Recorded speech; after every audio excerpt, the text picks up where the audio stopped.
What is mastery and how do we develop it? Well, there's a paradox to it. It goes like this. Most masters teach their students certain techniques, certain practices, and they expect the students to follow their footsteps. They expect them to do what they're being taught. But most masters are mavericks. They actually became masters not because they were following their teacher's footprints. Nobody can become a real master by just following in somebody else's footprints.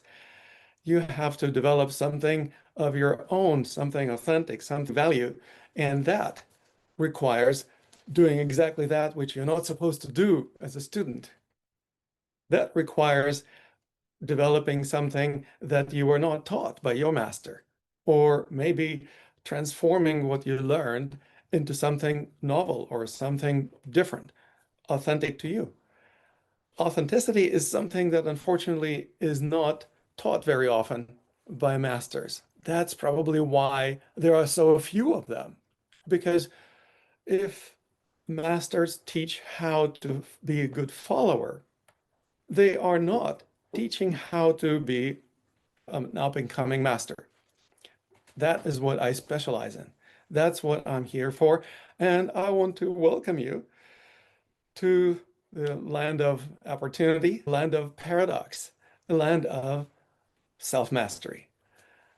Self-mastery and mastery in general is not, in my humble opinion, a destination or a certain level which you expect to reach at one point. Instead, it's a process of becoming more and more masterful. It's a journey of mastery, not a journey to mastery. We are not trying to reach a certain level or a certain title or a certain designation where once we reach it, we made it. Most real masters that I'm familiar with, I've interviewed hundreds of Qigong and Tai Chi masters and masters of many other disciplines, meditation, spirituality on my podcast. And most of them agree that there is no pinnacle that they can ever reach. The more they know, the more realize that there is more to learn. In other words, there's always room for improvement. But how many students realize that? So they basically follow in their teacher's footsteps, but that actually robs them of the opportunity to develop self-mastery. And nobody can do it for them. Self-mastery, by definition, requires self-development. And that's something that I'm here to share with you. The greatest masters in history, virtually in every discipline, have always been known for breaking the rules of their traditions or their industry. They disrupted the lineages. They diverged from their teachers, even though those were wise teachers. The wise teachers actually celebrated this divergence because they realized that's where mastery happens. It's a prerequisite, not an aberration. Do you know any historical masters who were mavericks? Well, pretty much every master that is worth his salt, whether it's spiritual masters who created organized religions. They were persecuted, they were considered renegades, but then they organized a spiritual movement. And guess what happened? They thought that if they do what the master taught them, then they're golden. Well, guess what? That's exactly the opposite of mastery. It's basically being a follower, not a master or up and coming master. This is the paradox for you to consider. A koan, using the Zen terminology, this authenticity is something that is not celebrated much by a majority of traditions because at least in the traditions coming from Asia, most of them come from China, Japan, Korea, Vietnam, Tibet, with few exceptions. Authenticity is often not considered a high priority value. In India, there's been some authentic masters, but then they become gurus and then they get devotees. The devotees worship their gurus, putting them on a pedestal and fail to recognize that the journey is to develop their authentic mastery. So, this is all about developing your own authenticity, the ability to focus your attention on that which genuinely resonates with you, rather than what you've been told you should focus on, because that's what you should resonate with. Well, nobody can really tell you what you should resonate with you. It's your own energy. However, most people don't pay attention enough to their own energy. Most people do not even know that there is such thing as energy resonance. No wonder there are a few masters in our world. Self-mastery at its root is the art of manifesting and living your authentic dream. When you follow somebody else's footprints, you are not creating your dream. You're basically trying to manifest their dream. You're walking towards their goals, and that doesn't make you a master.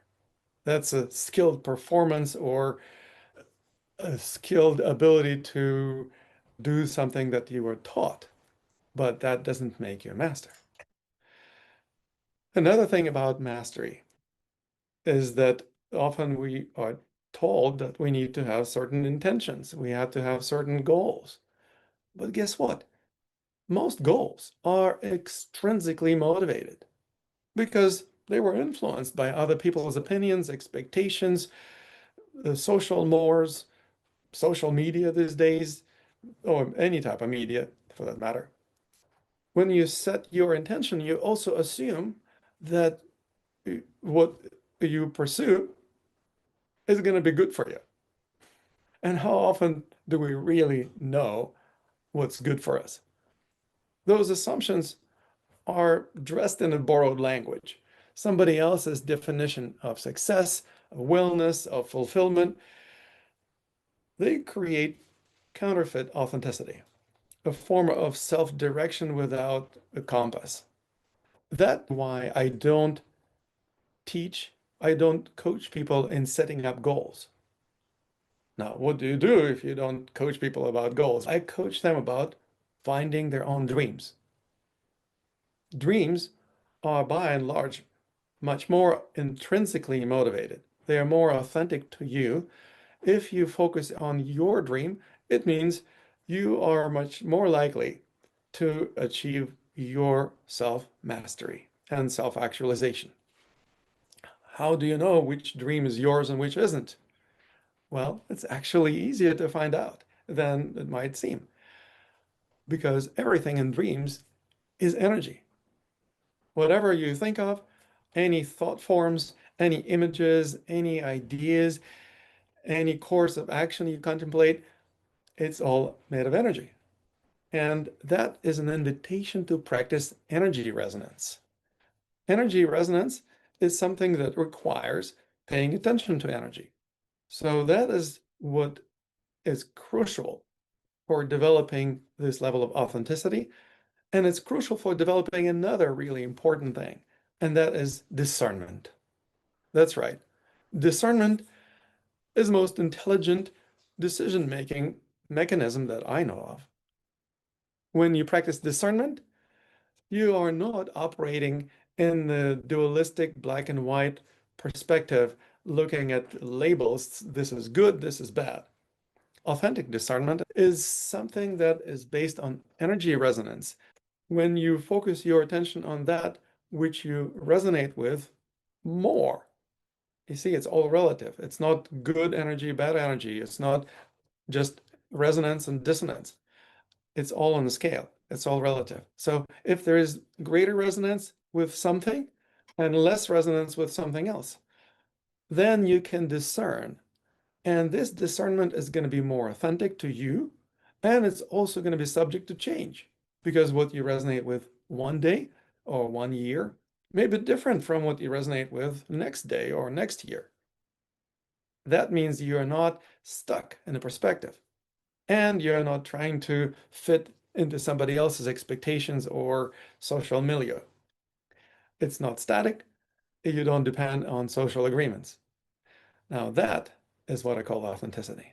That is the key to creating a masterful way of life. This gives you an internal compass that allows you to navigate the real landscape of your life rather than reading the map that was given to you by somebody else. Most people confuse the map for territory. So they follow the map and feel dissatisfied or confused why the territory is not matching the map. Ask most people what they want 3 or 5 or 10 years from now. And most people know really well what they don't want. They don't want to be in pain. They don't want to have debts. They don't want to do the job that they don't like. They don't want to be in relationships that they dread. They know really well what they don't want because most people's attention has been trained to focus on those things that don't resonate with. And a lot fewer people actually know how to focus on that which they do resonate with. And guess what happens? Where attention goes, energy flows. When you focus on that which you don't resonate with, you actually empower exactly that which you don't want to experience. It's like downhill skiing. If you see one single tree somewhere in the middle of your ski run, you try to avoid that tree, but guess where your attention goes? If you're focusing on the tree, you're going to be running right into that tree. That also applies to many other aspects of our life, not just skiing, but this is just a prime example of that. What we learn is how to become clear about our dreams so that we actually focus on that which we resonate with. It's not something running away from whatever you don't like. It's rather moving towards something so compelling that it pulls you forward. The way it resonates with you motivates you. Without motivation, it's really hard to progress along any serious path that requires some effort to actually move in that direction. How do we develop clarity of vision of our dreams? Well, that's one of the aspects of my teachings. I teach lucid daydreaming. Most people hear about lucid dreaming in terms of becoming awake in the dream at night, realizing that they're dreaming. This is an important aspect of my teachings as well. But as a preliminary step, I teach lucid daydreaming. It's infinitely easier to become lucid in a daydream as compared to lucid dreaming at night. Why? Because you're not asleep when you're daydreaming. And the mechanism of dreaming and mechanism of lucidity is the same, whether it's a daydream or a night dream. That's exactly why we start with lucid daydreaming and we allow ourselves to engage in daydreaming that often is considered silly or just wasteful or distracting. Often children are being scolded by their teachers or parents or other adults when they daydream too much. And essentially, they are taught out of daydreaming. They are reprogrammed so that they would not allow themselves to daydream.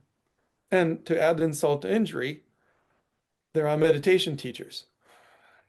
Many of them tell their students to not daydream, to squash their mental processes so that they would be quiet in their minds. I've been around meditators for most of my life. And even the most advanced meditators admit that when they meditate, they spend some time daydreaming. If it happens to the best of them, what do you expect of everyone else? What we learn is how to allow ourselves to daydream and use this experience as the method for becoming more clear about our own vision, our own dream that we want to manifest. It's not just an aspiration like a pipe dream. We actually develop clarity of perception of where we're going and how we're going to get there. A dream that calls you to expand beyond boundaries is often worth pursuing. Why? Because the most worthy dreams and aspirations actually reside outside of our comfort zones. If they were within comfort zones, we probably would be living them by now. But what do most people do? They realize, oh, the dream is over there and I'm here. I need to take a leap. And so they try to jump over the edge of their comfort zone, take a leap of faith or quantum leap, as they call it. They throw themselves over the edge of the comfort zone into discomfort and pain. Even if they land somewhere where they were hoping to get. As they say, be careful what you wish for because you may get it. Why do they say that? Because most likely it's going to be outside your comfort zone where you're going to be uncomfortable or in pain. That is why most people then retract or revert back to their comfort zone to recuperate, recharge, regroup, and then they decide, okay, I didn't quite manifest my dream last time, but now I'm going to take a leap. And so they take a running start and they leap. Then they, of course, experience the same thing again. Land somewhere where it's too uncomfortable or unfamiliar, or they don't know how to orient themselves at the new place. Basically, they backslide back into their comfort zone, creating cyclical crisis in their lives. What do we do instead? Well, this is one of the key principles that I teach and practice. When you realize that there is the edge of the comfort zone and there's a dream residing beyond that edge, instead of jumping over the edge to reach for the dream, what I teach is to turn at 90 degrees and start moving along the edge of the comfort zone. It's a totally different culture of movement. When you start moving along the edge, you are practicing maintaining this dynamic balance between comfort and discomfort. This is very much in alignment with Buddha's teachings about the middle path, or maybe the teachings of Goldilocks, finding something that's neither too hot, not too cold, not too big, not too small, basically finding the balance point between comfort and discomfort. And then as you explore the edge of the comfort zone, you're most likely going to find yourself in the flow. Why? Because you're going to be highly motivated, because you're on the edge. If you don't pay attention to where the flow goes, you're going to fall off the edge. You also don't want to retreat into the center of the comfort zone. It's going to be less daunting, less overwhelming. It's going to be underwhelming instead. It's maybe boring or maybe simply really comfortable. But when you are really comfortable, it's like range of motion. If you don't use it, you lose it. If you don't move through the full range of motion, you become stiffer and become less flexible. That's exactly what happens to most people. They feel like their comfort zones shrink over time. And by a certain age, they feel like my comfort zone is so small. Just a little bit movement here and there causes discomfort and pain. And so they just recoil even further. This is not growth. This is the opposite of that. This is shrinking. So we learn to develop mindfulness of the edge of the comfort zone. The big buzzword nowadays. Mindfulness, not of something like presence. It's just not as important as most people think of it. What's much more important is mindfulness of the edge of your comfort zone. And when you find yourself on the edge, you explore it. By doing so, you get used to being on the edge. So you actually feel more comfortable being there, which means your comfort zone is expanding. As it expands, it actually starts including those parts that used to be outside the comfort zone. And when you are expanding a comfort zone, eventually it envelopes those aspects that we call dreams. You were trying to reach, but previously couldn't. In other words, you organically expanded your comfort zone, expanded your reach, so that now you can reach and manifest your dream. Now, this, my friend, is a profound transmission that you probably wouldn't get anywhere else. And this is just the beginning. This is actually a relatively basic principle. Why?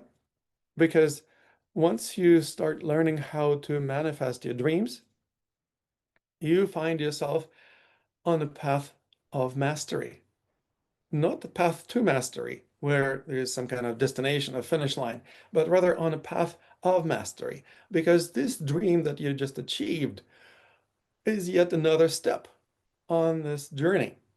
If you break this down into smaller increments, into smaller milestones, you also consider that each and every step along the way is a process of manifesting a little dream.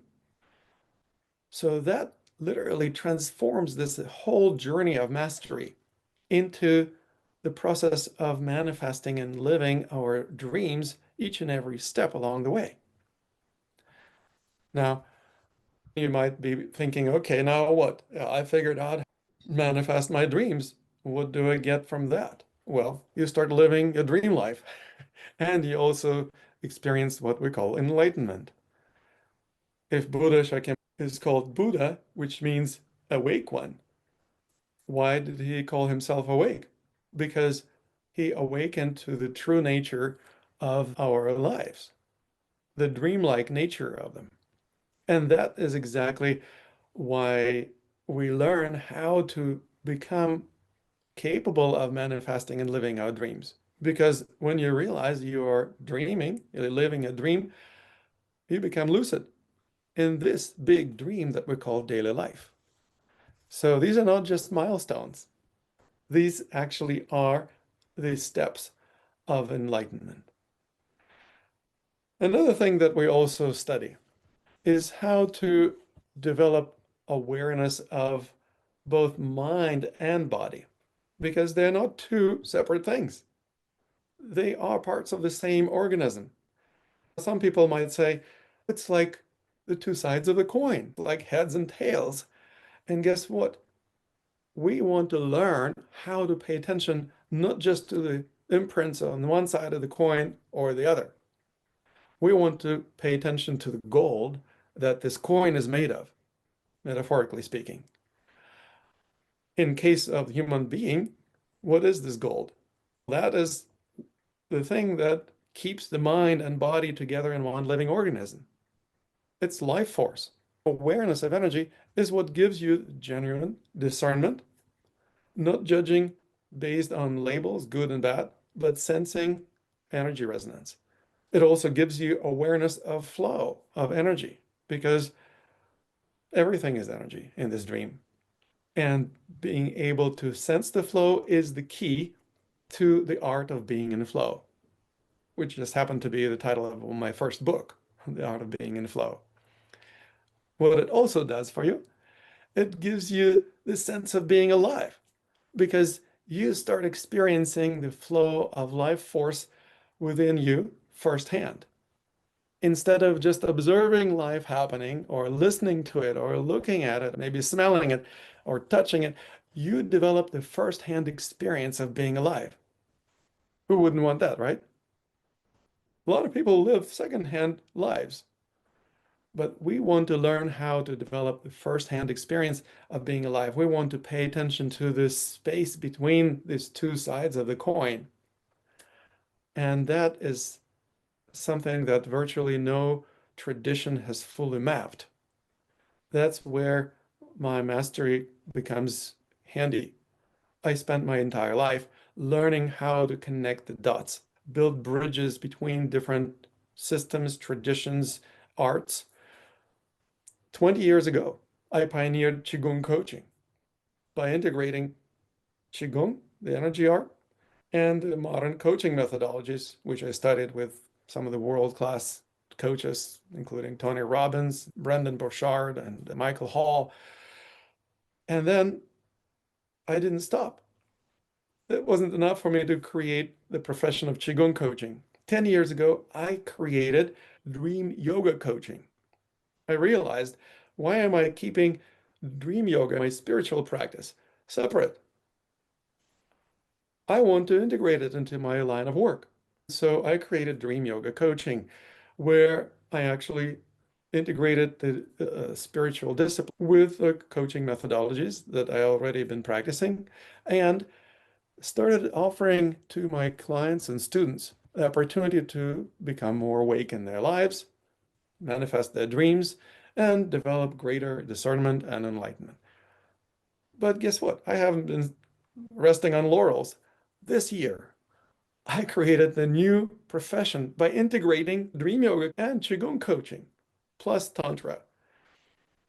I'm Tantrapa, so I know a thing or two about Tantra. I don't want to keep that separate from my line of work. So mastery coaching is that synthesis of dream yoga, Qigong, and Tantra that I invite you to explore in context of Mastery Dojo, dedicated to mastery coaching. And one more thing, I loved playing Go, a classical game of strategy, but I'm creative kind. So I just had to get creative with Go and invented a 3D game of global Go, a classical Go game evolution that is played on a geodesic globe. And that gives you an opportunity not only to enjoy strategy game, it also gives you a profound biofeedback mechanism to know yourself. And self-knowledge is the cornerstone of self-mastery. How do you get to know yourself? Experience AI telling you how it observes your moves. You may be recoiling under some circumstances, or maybe you're holding back, or maybe you're acting irrationally, or maybe you're reacting instead of responding to your opponent. All of this is being integrated, synthesized, analyzed by AI, and given back to you in the form of coaching. And that is something that is nowhere to be found other than Mastery Dojo. Global Go is baked into our website. So please go to masterydojo.com and experience our community, Global Go, and mastery coaching itself. You will find it absolutely indispensable because it also has a great number of other materials and seasons of our talk show compiled for you by topics, ranging from meditation to sexual energetics. And this is something that you will be able to experience in company of like-minded people from all over the world. We have thousands of people in our community. I welcome you to Mastery Dojo and hope that you will continue enjoying our summit and stick around for the entire year with us, because we will be bringing to you a lot more throughout the year. All the masters of the month, all the events that we are putting into our community, that will be available to you. I look forward to working with you, to seeing you in our community, and want to welcome you into it.